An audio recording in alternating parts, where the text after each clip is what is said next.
स्वागत है आप सभी का एवरेज वाला में, जहाँ एक एवरेज बच्चा बनता है टॉपर। मैट्रिक्स मेथड के बारे में हम लोग ने लास्ट लेक्चर में पढ़ा कि आपको अगर ए इनवर्स ढूंढना है, ठीक है। हम लोग ने पढ़ा था अगर आप लोग को ए इनवर्स ढूंढना है तो फॉर्मूला होता है आपका adjoint of A divided by determinant of A. ये बेसिकली हम लोग ने पढ़ा।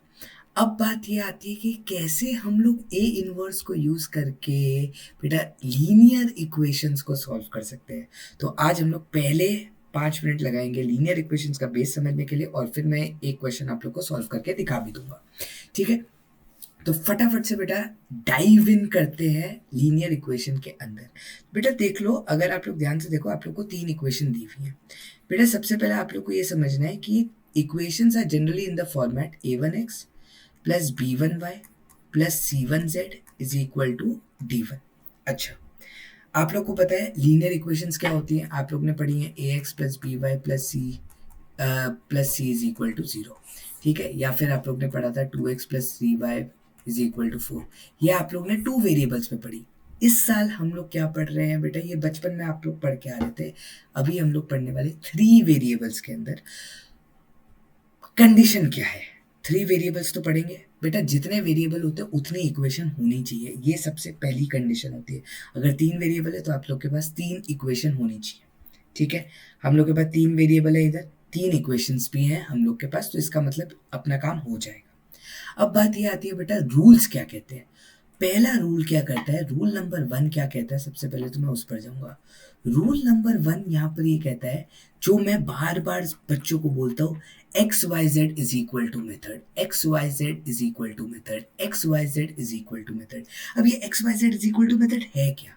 इसका मतलब ये है, पहला जो चीज आपकी लिखी होनी चाहिए वो हमेशा x की लिखी होनी चाहिए, दूसरी जो चीज होनी चाहिए वो y की लिखी होनी चाहिए, तीसरी जो चीज होनी चाहिए वो z की लिखी होनी चाहिए। अगर बाय चांस बेटा z नहीं लिखा, ठीक है, बाय चांस सीधा का सीधा एक नंबर लिख दिया, जैसे कि ऐसा लिखा है, ये लिखा है, क्या इसको भी मैं 3 वेरिएबल के फॉर्मेट में लिख सकता हूँ? हाँ मैं लिख सकता हूँ।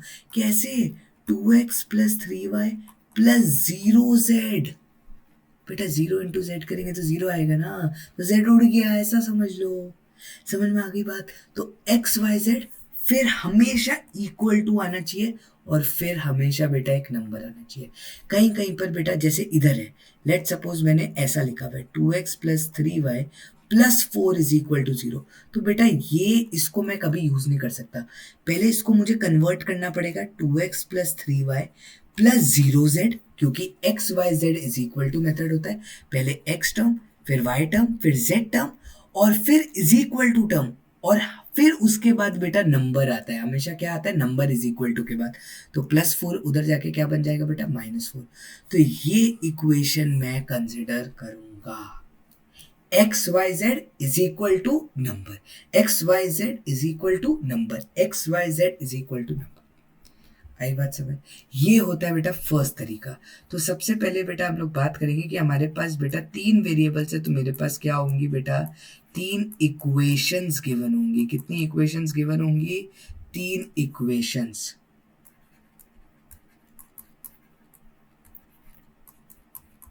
ठीक है। 3 इक्वेशंस बेटा गिवन है अलग अलग। मैं मान के चल रहा हूँ सारी equation x y z is equal to method में गिवन है, अगर नहीं होगी कोई दिक्कत नहीं। अब बेटा सबसे पहली चीज जो आती है, जो इस टॉपिक की सबसे पहली चीज है, वो ये है कि we have to understand that there are 3 types of matrices. First is A matrix. A matrix is known as बेटा coefficient matrix, coefficient matrix, okay.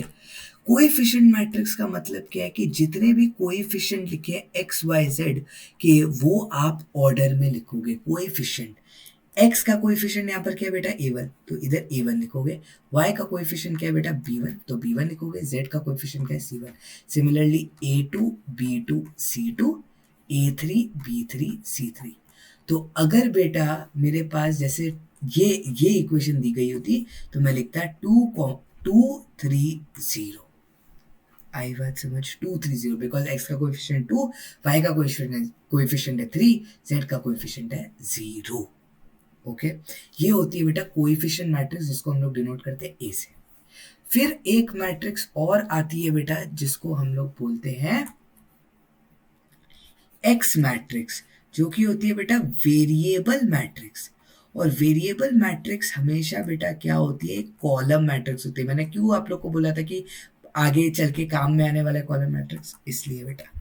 तो कॉलम मैट्रिक्स क्यों होती है बेटा, x y z. Variable matrix मतलब जो आपने variables लिखे जो एक्स वाई जेड का फॉर्मेट होगा।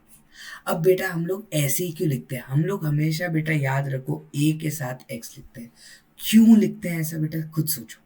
बेटा अगर ए एक्स लिख रहा हूं इसका मतलब क्या हो गया, ए को आपको एक्स के साथ मल्टीप्लाई करना है। अगर ए मैट्रिक्स को एक्स के साथ मल्टीप्लाई करना है तो मैंने मल्टीप्लिकेशन आपको सिखाई भी है। क्या होती है मल्टीप्लिकेशन बेटा, row will get multiplied with column. बेटा this row will get multiplied with column, मतलब the first element of row will get multiplied with first element of common column. a1 will get multiplied with x, फिर हम लोग plus का sign लगाते हैं, b1 will get multiplied with y, c1 will get multiplied with z। आई बात समझ, तो मुझे यही चीज मिल जाएगी बेटा, ठीक है। तो क्योंकि ये बेटा ये है 3x3 मैट्रिक्स और ये है 3x1 मैट्रिक्स, तो मेरा फाइनल आंसर, ये चीज़ मैंने आप लोग को नहीं बताई थी शायद, बट मेरा जो आंसर मैट्रिक्स होता है वो होता है फर्स्ट और लास्ट चीज़, अगर हम लोग ऑर्डर का लेते हैं तो मेरी मैट्रिक्स बनेगी, सिंपल सी बात है, जब आप मल्टीप्लाई करोगे तो आपका क्या बनेगा, a1x plus b1y plus c1z पूरा। फिर बेटा आप रो टू को कॉलम से मल्टीप्लाई करोगे तो रो टू को कॉलम से मल्टीप्लाई किया तो a2x plus b2y plus c2z बनेगा। फिर आप रो थ्री को कॉलम से साथ मल्टीप्लाई कर रहे हो मतलब a3x plus b3y plus c3z बनेगा। अब बेटा मुझे इज इक्वल टू भी तो चाहिए, तो फिर आता है बेटा इज इक्वल टू मैट्रिक्स, जो बेसिकली मेरी क्या हो जाएगी बेटा,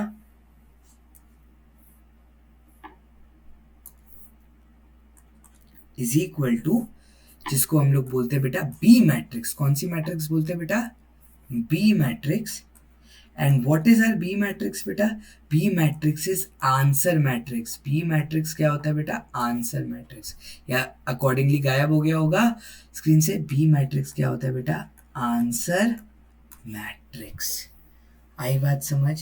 तो यहां से बेटा आप खुद सोचो, इसको मल्टीप्लाई करोगे तो आपका आएगा a1x plus b1y plus c1z, multiply करने के बाद इज इक्वल टू d1, क्योंकि इक्वल मैट्रिक्स बनेगी, ये भी 3x1 है, इसका भी आंसर आप मल्टीप्लाई करके देखोगे तो 3x1 बनेगा, इज इक्वल टू d1। और आपको पता है इज इक्वल टू मैट्रिक्स अगर होती है तो जो इधर चीज लिखी है और वो इज इक्वल टू इधर है, तो जो इधर लिखा है वो इसके इक्वल टू हो जाएगा। यही इक्वल मैट्रिक्स का फंडामेंटल है, समझ में आ गई बात। तो basically what we are using is ax is equal to b।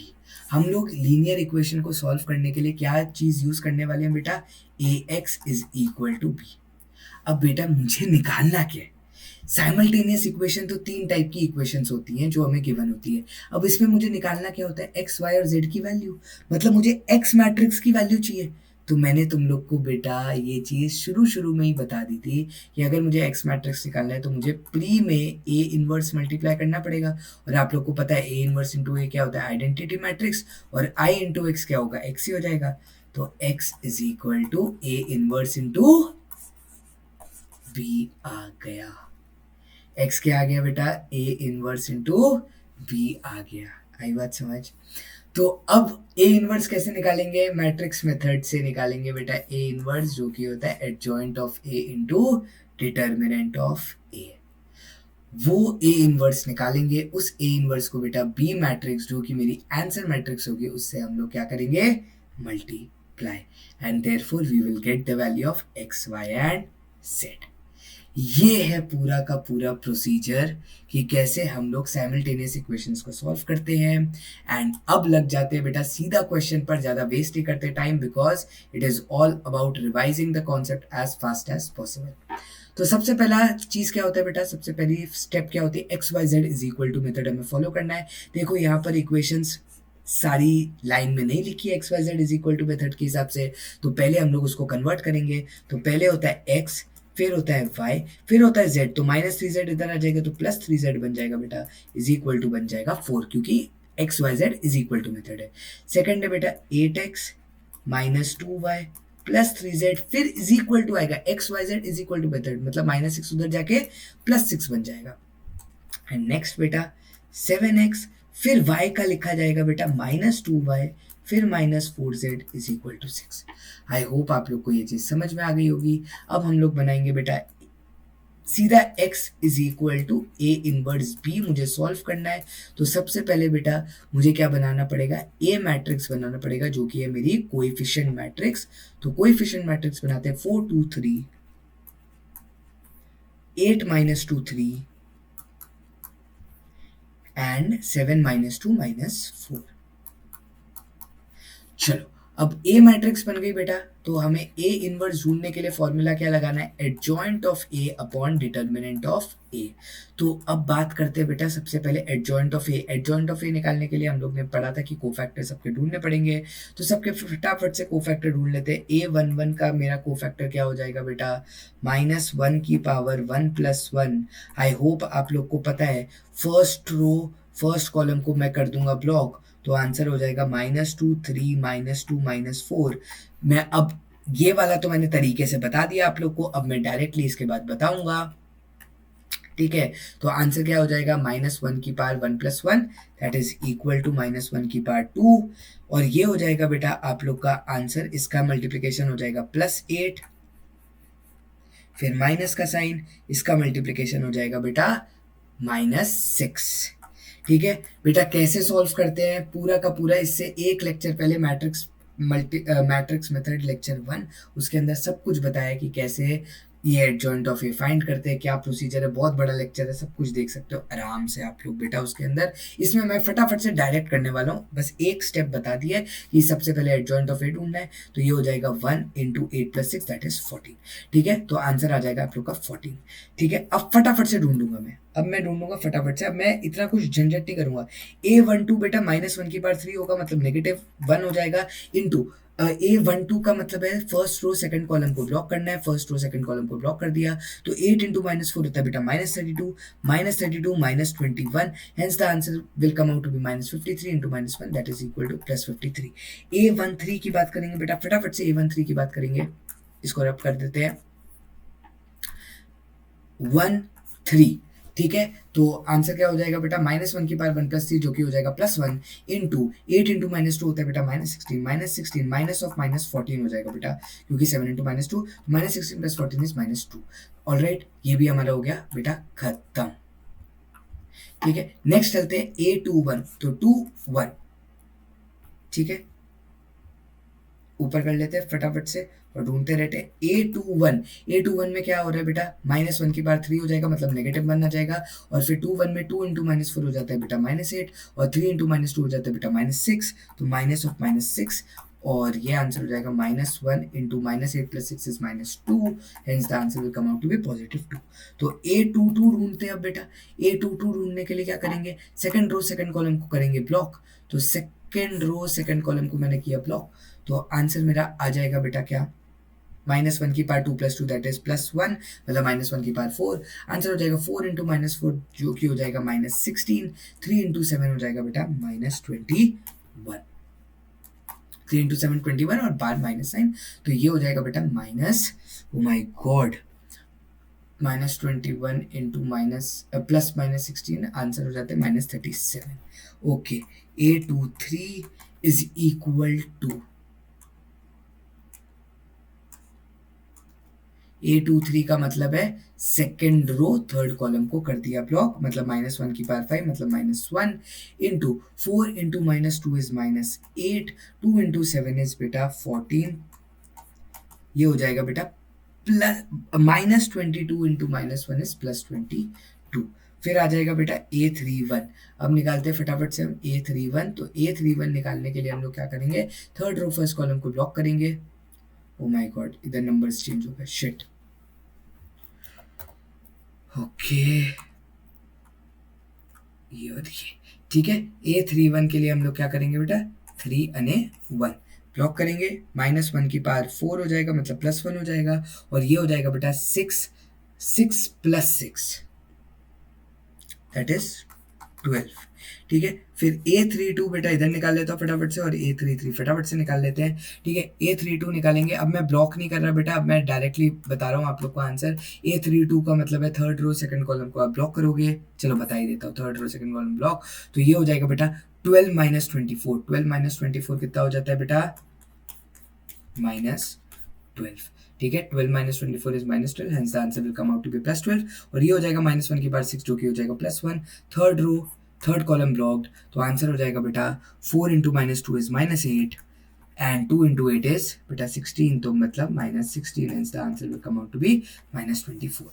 तो अब बेटा एडजॉइंट मैट्रिक्स बनानी है, तो एडजॉइंट मैट्रिक्स सीधा सीधा क्या होती है? Transpose of cofactor matrix.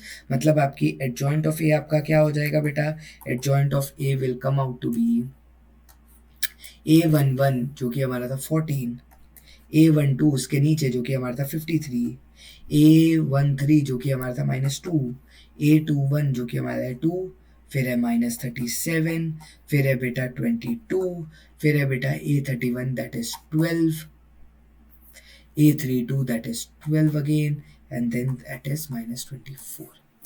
तो ये हमारा बेटा एडजॉइंट ऑफ ए आया। अब हम लोग को डिटर्मिनेंट ए फाइंड करना है। अब मैं आप लोग को डिटर्मिनेंट ए का एक इजी ट्रिक बताने वाला हूँ। तो डिटर्मिनेंट ए को फाइंड करने का इजी ट्रिक क्या होता है? A11 into adjoint 11, A12 into adjoint 12 plus A13 into adjoint 13।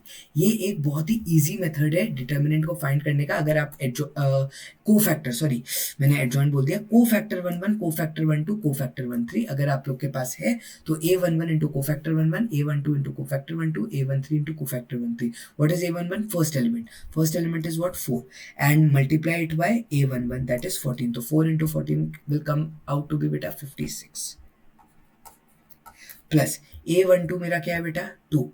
2 will get multiplied with 53 that will come out to be 106 plus A13 मेरा क्या है बेटा? 3 है, और इधर बेटा -2 है, तो आंसर हो जाएगा -6। तो ये हो जाएगा बेटा 100 plus 56 that is equal to 156। तो डिटर्मिनेंट ए की वैल्यू आ गई 156। हेंस हमारा ए इनवर्स कितना आ गया बेटा? ए इनवर्स आ गया adjoint of A divided by determinant of A. आई बात समझ? ये बेटा आ गया ए इनवर्स। अब मैं नेक्स्ट स्टेप में कहने के लिए मैं अभी नेक्स्ट स्टेप नहीं दिखाऊंगा, आप लोग को ऑब्वियसली नेक्स्ट स्टेप दिखाना है। आप लोग को पहले ए इनवर्स फाइंड करना है।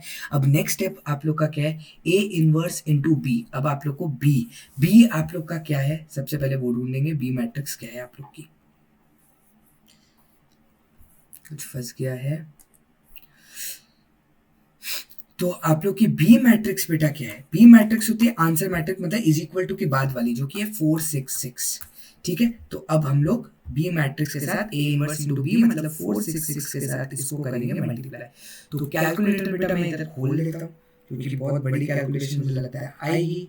1/1/1/156। अभी आप ऐसे ही रहने दो, इनका मल्टीप्लिकेशन करो। तो 14 इंटू 4 बेटा कितना होता है? फटाफट से करेंगे। 14 इंटू 4 जो कि होगा 56 प्लस 2 इंटू 6। आप लोग को मैट्रिक्स मल्टीप्लिकेशन आती है। 2 into 6 is 12 plus 12 into 6 is 72। तो hence the answer will come out to be 140। ठीक है, फिर आता है बेटा 53 into 4। 53 into 4 that is 212 minus 37 into 6 that total इनका अभी -10 आ गया प्लस 72। तो क्या हो गया बेटा 62। आप लोग चेक कर सकते हो, अपना आंसर वेरीफाई कर सकते हो। ये हो जाएगा बेटा -8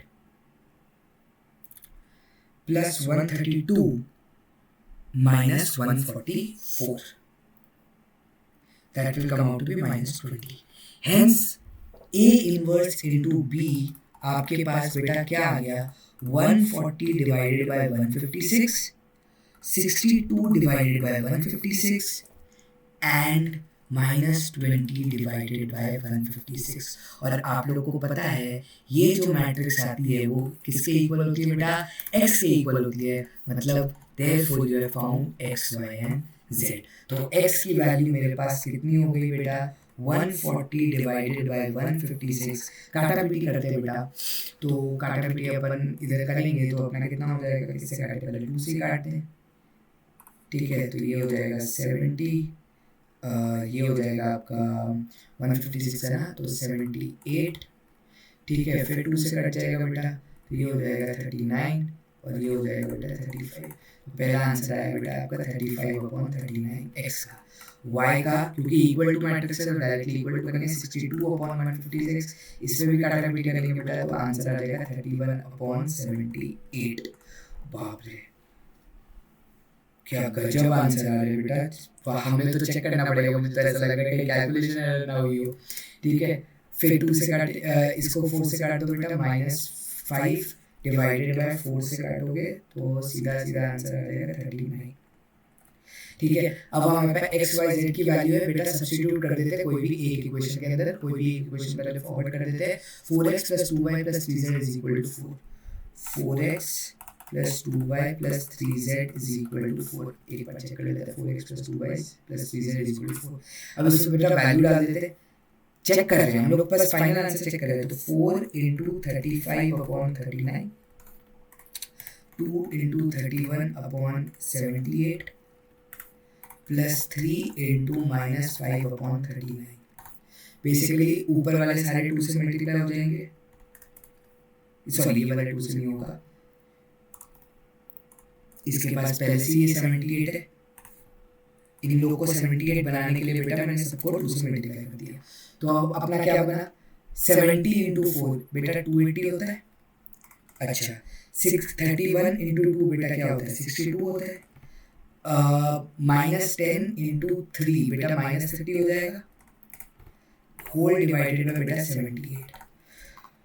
तो हमारा आंसर आया बेटा 280 + 62 - 30, जो कि होता है बेटा 312, 312 डिवाइडेड बाय बेटा 78 करते हैं तो आंसर आता है 4, और वही हमारा RHS है। Hence we have found the value of x, y and z। तो क्या क्या किया बेटा, पहले x y z is equal to method follow किया, 3 इक्वेशन लिखी, फिर A x is equal to B लिखा, फिर हमने बोला कि x is equal to A inverse भी होता है, ए इनवर्स को ढूंढा मैट्रिक्स मेथड से, adjoint of A divided by determinant of A से, एडजॉइंट ऑफ ए ढूंढा, पहले सारे को फैक्टर्स ढूंढे बैठ करके, फिर एडजॉइंट ऑफ ए लिखा, एडजॉइंट ऑफ ए से डिटर्मिनेंट ए को डिवाइड किया, फिर ए इनवर्स को बी से मल्टीप्लाई किया, जैसे बी से मल्टीप्लाई करने के बाद जो हमें मैट्रिक्स मिली वो वेरिएबल मैट्रिक्स का आंसर मैट्रिक्स मिला, और फिर फाइनली हमें एक्स वाई जेड की वैल्यू मिली, और चेक भी कर लिया कि हमारे एक्स वाई जेड की वैल्यू करेक्ट आई है कि नहीं, ठीक है। So with this guys, this is your division signing off. कोई भी डाउट हो तो प्लीज़ इंस्टाग्राम पर आप लोग मुझे मैसेज कर सकते हैं। Thank you so much, bye, शफा खैर।